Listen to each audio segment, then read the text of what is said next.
नमस्कार साथियों, daily current affairs में आप सभी का बहुत-बहुत स्वागत है। साथियों, आज 1 फरवरी 2026 की तारीख है। आज का करंट अफेयर और उसका स्टैटिक जीके इस वीडियो में हम लोग पढ़ा जाएगा।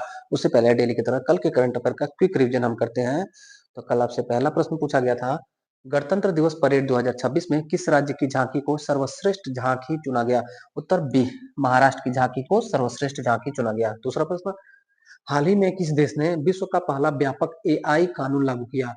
उत्तर ए, दक्षिण कोरिया ने दुनिया का पहला व्यापक एआई कानून लागू किया। तीसरा प्रश्न था, हाल ही में किस राज्य ने 2026 को कृषि वर्ष के रूप में घोषित किया? उत्तर मध्य प्रदेश ने। मध्य प्रदेश ने 2026 को कृषि वर्ष के रूप में घोषित किया। चौथा प्रश्न, हाल ही में आधिकारिक तौर पर बैसिलस सबटिलिस को राज्य सूक्ष्म जीव घोषित करने वाला देश का पहला राज्य कौन सा है? तो उत्तर बी, केरल। पांचवा प्रश्न, हाल ही में केंद्र सरकार ने कहा स्मार्ट और एकीकृत मत्स्य बंदरगाह का निर्माण करने की मंजूरी दी है? तो अंडमान और निकोबार द्वीप समूह में।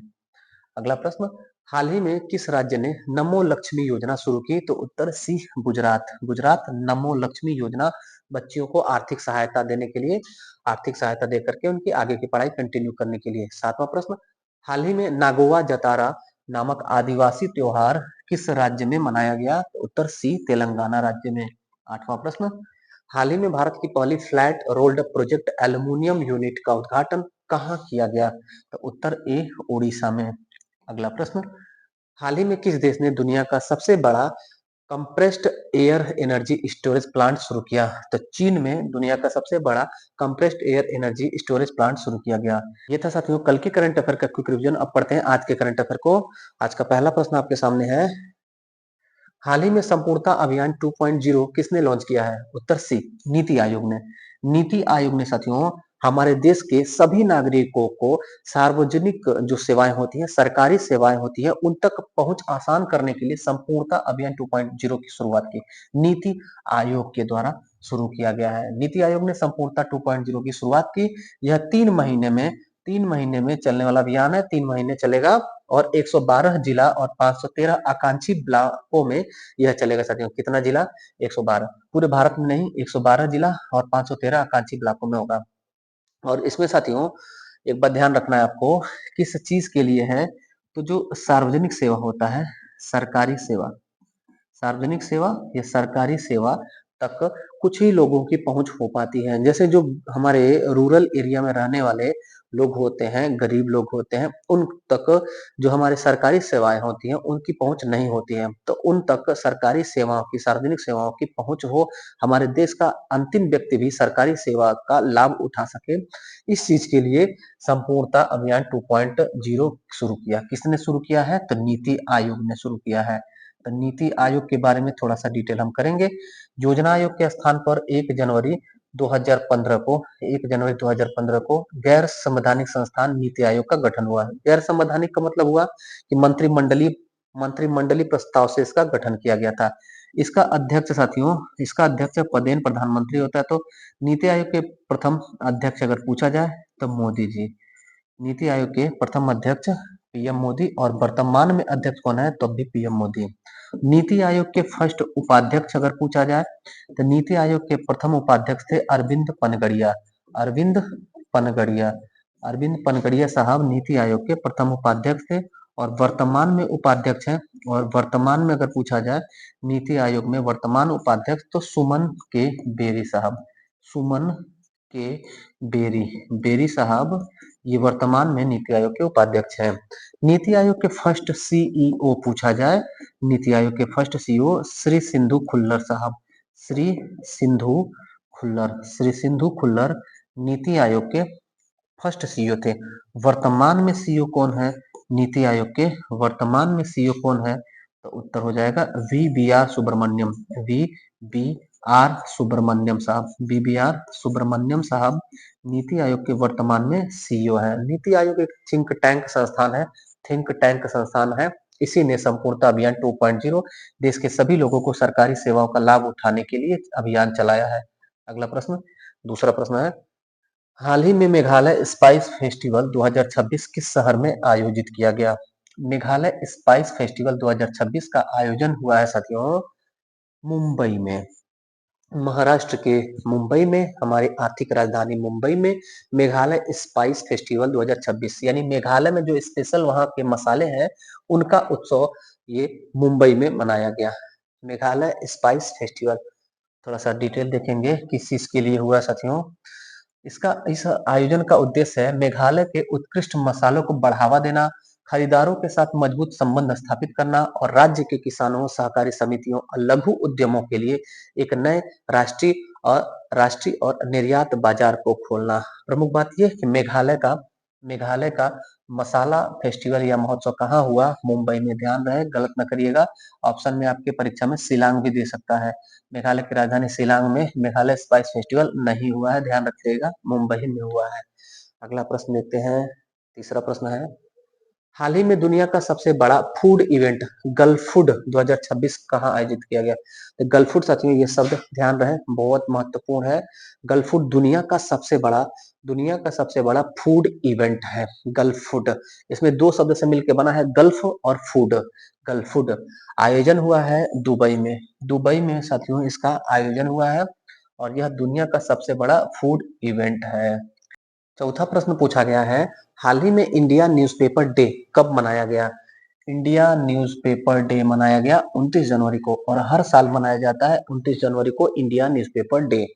क्यों मनाया जाता है? तो 1780 में 29 जनवरी 1780 को हमारे भारत का पहला अंग्रेजी समाचार पत्र बंगाल गजट भारत का पहला अंग्रेजी समाचार पत्र है, यह प्रकाशित हुआ था।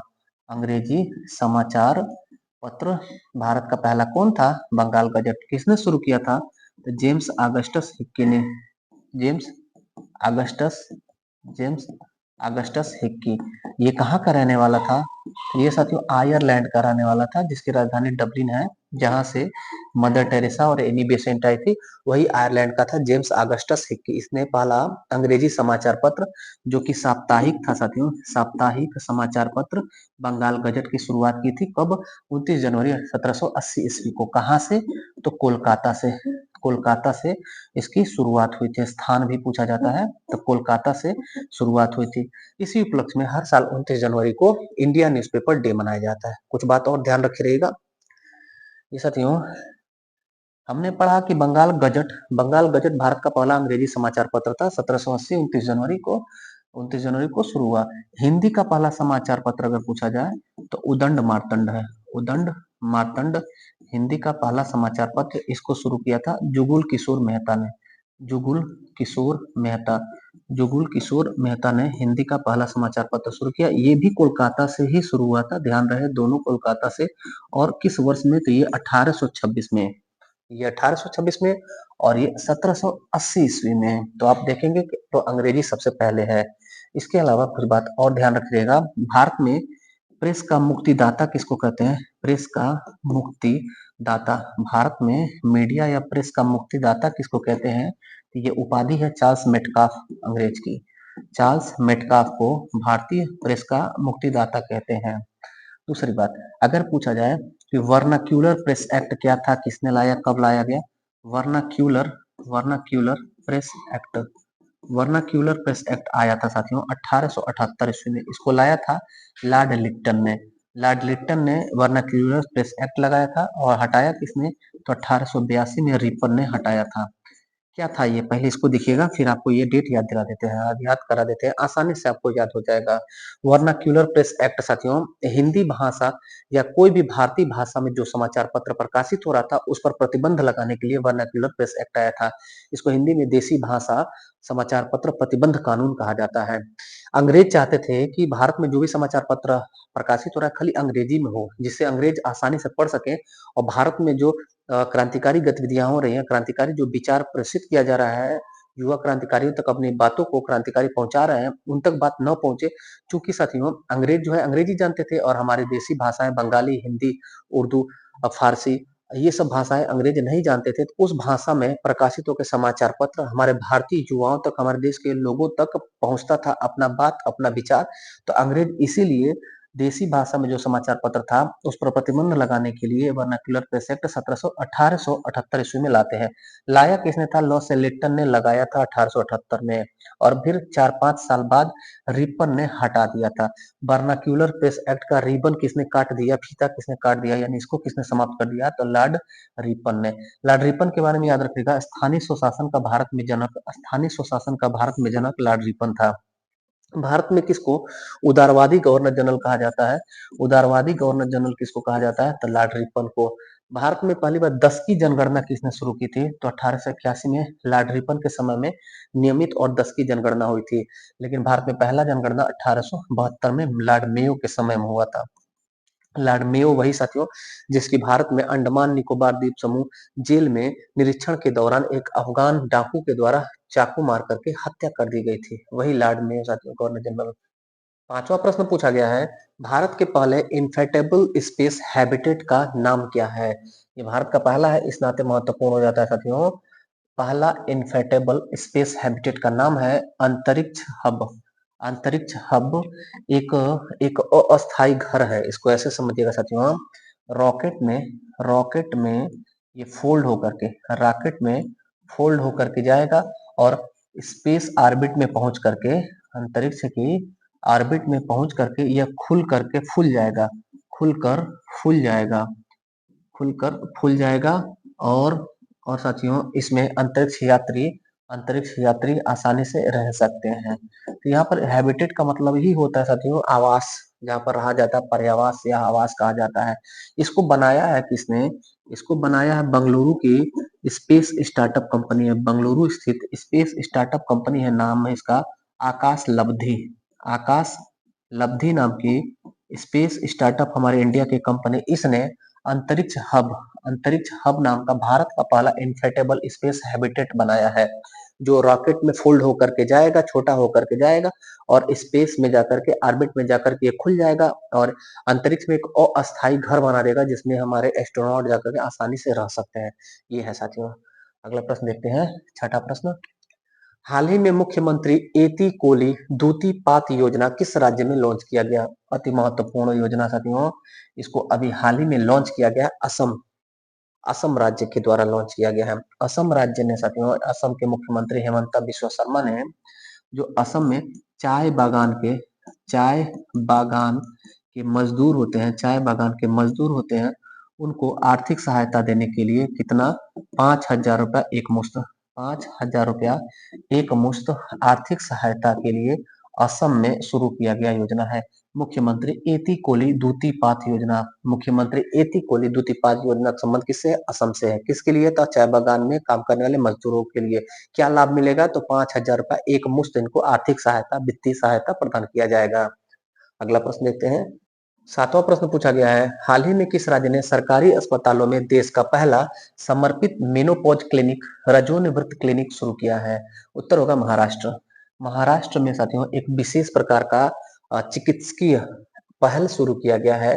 देश का ये पहला हो जा रहा है मेनोपॉज क्लिनिक, रजनोवृत्ति क्लिनिक। ये होता क्या साथियों, पहले इस बीमारी को देखिएगा। महिलाओं में होने वाला, महिलाओं का उम्र 45 से 50 वर्ष होता है साथियों।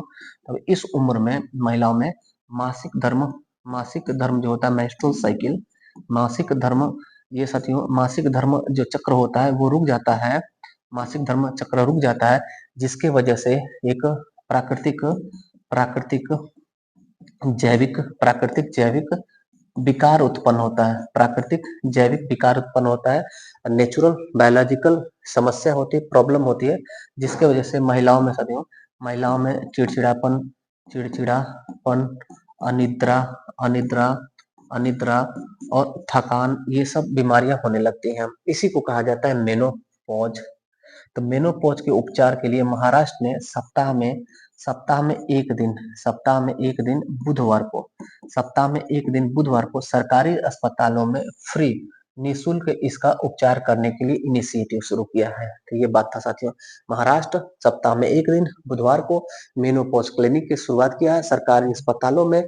जो मासिक धर्म जब रुक जाता है, महिलाओं में 45-50 वर्ष की उम्र हो जाती है, जब उनको ये रोग हो जाता है, तो उसी रोग के उपचार के लिए इस पहल की शुरुआत की गई है। आगे बढ़ते हैं, अगला प्रश्न है, हाल ही में यूनेस्को विश्व धरोहर केंद्र बुद्धिस्ट डायमंड ट्रायंगल यूनेस्को की अस्थायी सूची में शामिल किया गया है। इस त्रिभुज में कौन सी जगह शामिल नहीं है? अति महत्वपूर्ण प्रश्न ये भी साथ में देखिएगा। यूनेस्को में अगर शामिल हो रहा है तो महत्वपूर्ण हमारी परीक्षा के लिए हो जाता है।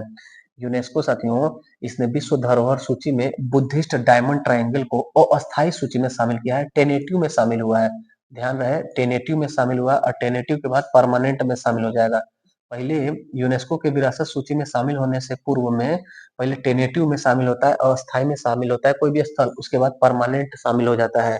तो यहाँ पर 3 स्थल शामिल हुए हैं, ललितगिरी, उदयगिरी और रत्नागिरी। ये तीनों शामिल हुए हैं, सांची इसमें शामिल नहीं हुआ है, तो हमारा उत्तर हो जाएगा डी। कि जो बुद्धिस्ट डायमंड ट्रायंगल है उसमें ललितगिरी, उदयगिरी और रत्नागिरी है, ये शामिल नहीं है, नहीं पूछा गया है तो सांची नहीं है। सांची क्या है साथियों, इसको देख करके किनारे कर लेते हैं। सांची स्तूप है और ये स्थित है मध्य प्रदेश में।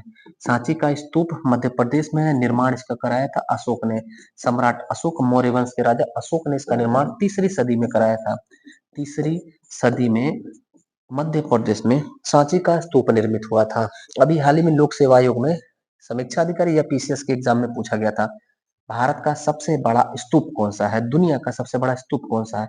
तो केसरिया स्तूप याद रखिएगा। केसरिया स्तूप, ऑप्शन में सांची स्तूप भी था।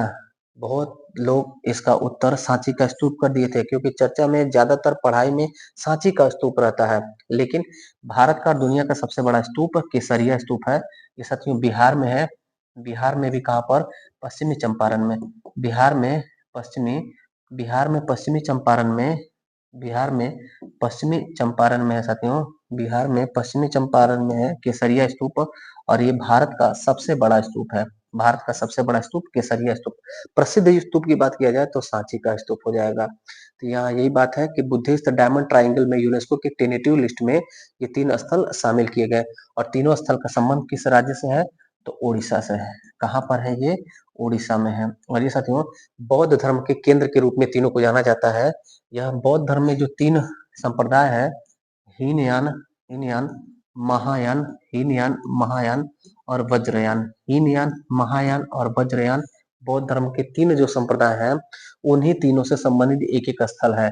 ललितगिरी हीनयान, उदयगिरी महायान और रत्नगिरी वज्रयान। माना जाता है कि इन तीनों संप्रदाय की शुरुआत इन्हीं स्थल से हुई थी, इसलिए इसको बुद्धिस्ट डायमंड ट्रायंगल कहा जाता है। आगे बढ़ते हैं, 9वां प्रश्न हम देखते हैं।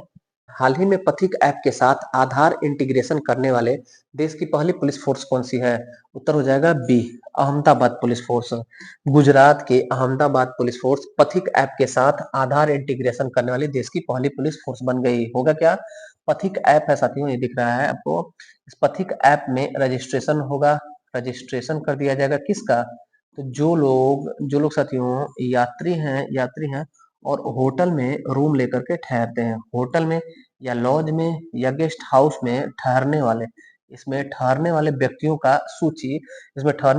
का डेटाबेस पथिक ऐप पर अपलोड कर दिया जाएगा, जिससे ये जानकारी प्राप्त होगा कि वह व्यक्ति आम नागरिक है या फिर कहीं अपराधी या आतंकी तो नहीं है जो देश और शहर को नुकसान पहुंचा सके। तो अहमदाबाद पुलिस ने एक इनिशिएटिव शुरू किया है, पथिक ऐप को आधार इंटीग्रेशन से जोड़ करके पुलिस फोर्स को ये डिटेल मिल जाएगा। होटल मालिक जब रजिस्ट्रेशन करेगा उस यात्री का जो होटल और लॉज में ठहरा हुआ है, इस पथिक ऐप पर उसका रजिस्ट्रेशन अनिवार्य होगा, उसका डेटा बेस अपलोड करना अनिवार्य होगा। जैसे ही इस पे अपलोड होगा तो पुलिस को उसकी जानकारी हो जाएगी कि ये व्यक्ति इस होटल में ठहरे हुए हैं। तो कोई भी आपराधिक प्रवृत्ति का व्यक्ति है तो उसका डेटा पहले ही पहुंच जाएगा, इस होटल में, इस रूम में यह अपराधी ठहरा हुआ है, तो पुलिस को उसको पकड़ने में आसानी हो जाएगी। तो पथिक ऐप, आधार इंटीग्रेशन, अहमदाबाद पुलिस। अगला प्रश्न देखते हैं, 10वां प्रश्न। हाल ही में आर्थिक सर्वेक्षण 2025-26 के अनुसार वित्त वर्ष 2027 में भारत की संभावित जीडीपी ग्रोथ रेट कितनी रहने का अनुमान है? उत्तर हो जाएगा हमारा सी, 6.8 से 7.2%। हमारे देश में अभी हाल ही में साथियों आर्थिक सर्वेक्षण आर्थिक सर्वेक्षण प्रस्तुत किया गया है। किसके द्वारा आर्थिक सर्वेक्षण प्रस्तुत किया गया? वित्त मंत्री के द्वारा। वित्त मंत्री निर्मला सीतारमन, जो साथियों आज 1 फरवरी है, आज हमारे देश का 8वीं बार बजट पेश करेंगी निर्मला सीतारमन। वित्त मंत्री निर्मला जी इन्होंने आर्थिक सर्वेक्षण भी प्रस्तुत किया है। और ये साथियों ये आर्थिक सर्वेक्षण जो है इसको तैयार कौन करता है? पूछा गया है क्वेश्चन। आर्थिक सर्वेक्षण को तैयार करता है हमारे देश का मुख्य आर्थिक मुख्य आर्थिक सलाहकार, मुख्य आर्थिक सलाहकार इंग्लिश में इसको क्या कहा जाएगा? इसको इंग्लिश में कहा जाएगा chief chief economical advisor, chief economical advisor. वर्तमान में कौन है इस पोस्ट पर? तो अनंत नागेश्वरन साहब, अनंत नागेश्वरन साहब, अनंत नागेश्वरन साहब चीफ इकोनॉमिकल एडवाइजर है। ये साथियों ये आर्थिक सर्वेक्षण रिपोर्ट को तैयार किए हैं और वित्त मंत्री निर्मला सीतारमन ने इसको प्रस्तुत किया है। आर्थिक सर्वेक्षण, जब बजट प्रस्तुत होता है साथियों तो बजट से पहले आर्थिक सर्वेक्षण प्रस्तुत होता है। इसके अनुसार 2027 में भारत की संभावित जो gross domestic product growth rate है, हमारे देश का विकास दर है या हमारे देश का वृद्धि दर है, वो 6.8% से लेकर के 7.2% रहने का अनुमान है। ये बात है साथियों। आगे बढ़ते हैं।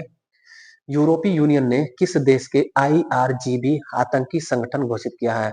ये साथियों यूरोपीय यूनियन इसने अभी हाल ही में ईरान देश के एक संगठन आईआरजीबी को आतंकी घोषित कर दिया है। तो उत्तर हो जाएगा हमारा ए, ईरान। ईरान का एक कोप्स है, एक संगठन है, इसको अभी हाल ही में यूरोपीय यूनियन ने आतंकी संगठन घोषित कर दिया है। देखिएगा आईआरजीबी संगठन को यूरोपीय यूनियन ने आतंकी संगठन घोषित कर दिया। कहाँ का है? आईआरजीबी है ईरान का। आईआरजीबी का गठन हुआ था 1979 में, 1979 में। इसका फुल फॉर्म क्या है? तो Islamic revolutionary guard corps, Islamic revolutionary guard और कोप्स। इसका गठन 1979 और इसको किसने आतंकी संगठन घोषित किया है? तो यूरोपियन यूनियन ने। यूरोपियन यूनियन के अध्यक्ष कौन है? तो अभी हाल ही में 26 जनवरी परेड पर हमारे भारत में आई थी उर्सुला वान डेर लियन।